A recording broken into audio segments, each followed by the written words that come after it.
Success is my right, sebuah filosofi dari proses kesadaran saya tentang kehidupan ini. Terutama jika melihat background saya, SDTT, sekolah dasar tidak tamat. Tentunya bisa berdiri tegak, bisa memenangkan kesulitan, halangan, tidak mudah.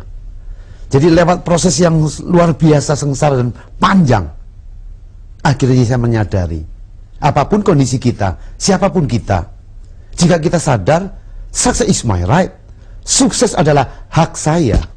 Kepanjangannya adalah, kesuksesan bukan milik orang-orang tertentu.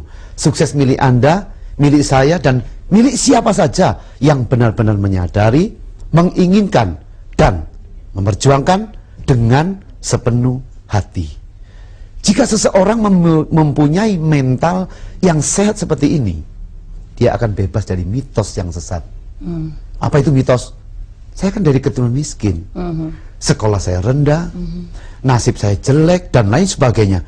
Jika seseorang kena mitos yang sesat seperti ini sedari muda, pasti hari-hari berikutnya sampai dia menjelang tua lah, tidak mungkin mampu merubah kehidupannya. Jadi kata-kata itu emang dari pengalaman pribadi. Dari pengalaman. Jadi kalau seseorang itu menyadari success is my right, oh jadi sukses juga hak saya juga ya. Wah, kalau saya sekarang lagi tidak punya apa-apa, hanya sekedar kerja, boleh dong punya mimpi. Suatu hari saya lewat kerja keras, saya punya sepeda, hak saya. Saya kerja keras lagi, ingin mendapatkan motor. Oke, ingin lebih baik lagi, semuanya boleh. Kenapa? Hak kita. Dan proses untuk mendapatkan pengertian ini cukup panjang, lebih dari 40 tahun proses perjuangan. 40 tahun? Iya. Emang Pak Andre sekarang umurnya udah berapa sih? Baru 53.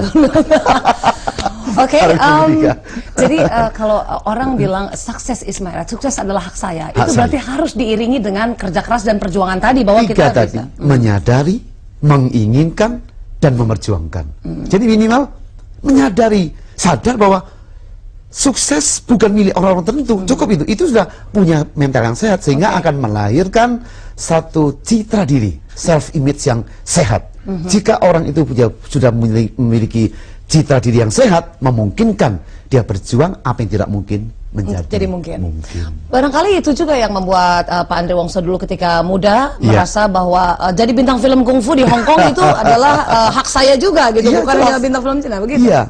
Jadi menurut hemat saya, jika seseorang apapun background dia, jika mau membina benih keberhasilan di otak dia, di mental dia, success is my right, udahlah, orang tersebut pasti akan mengalami kemajuan. Mengerti teori atau tidak, yang jelas hukum kesuksesan sudah ada di dunia ini.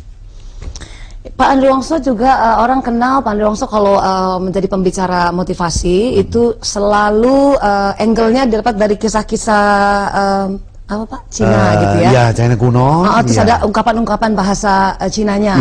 Iya. Cingko, saya nggak ngerti lah itu misalnya. Lah itu mungkin satu aja Pak, coba yang bahasa Mandarin. Satu aja ya. Sebentar, yang paling top lah ya. Yang paling top lah. Ikung Isan. Ikung Isan. Seorang kakek tua meminakan gunung. Bagaimana kekuatan, keuletan, konsistensi, keyakinan, kesabaran, dan kegigihan mampu meminakan gunung.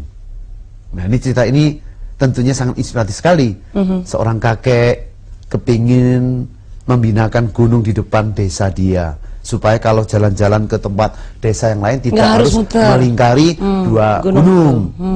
Dia kakek sederhana yang bodoh, orang sebut begitu. Ikung itu artinya kakek yang bodoh, dia punya mimpi. Wah, ini kalau dihilangkan kan bagus, jalannya kita akan cepat. Maka dia ungkapkan kepada anak dan cucu-cucunya. Setelah cucunya dan anaknya menerima ide yang setengah gila ini, mulailah dijalankan. Sehingga banyak orang menanyakan, ngapain kek, kok ada kerja beramai-ramai, ada apa nih? Ya kakek mengungkapkan, dia ingin memindahkan gunung. Orang bilang tanya, mana mungkin gunung dipindah? Nah, mungkin kakek sebelum mati, sebelum gunung belum dipindah, kakek udah meninggal. Kakek menjawab, saya boleh meninggal, masih ada anak saya. Anak saya meninggal.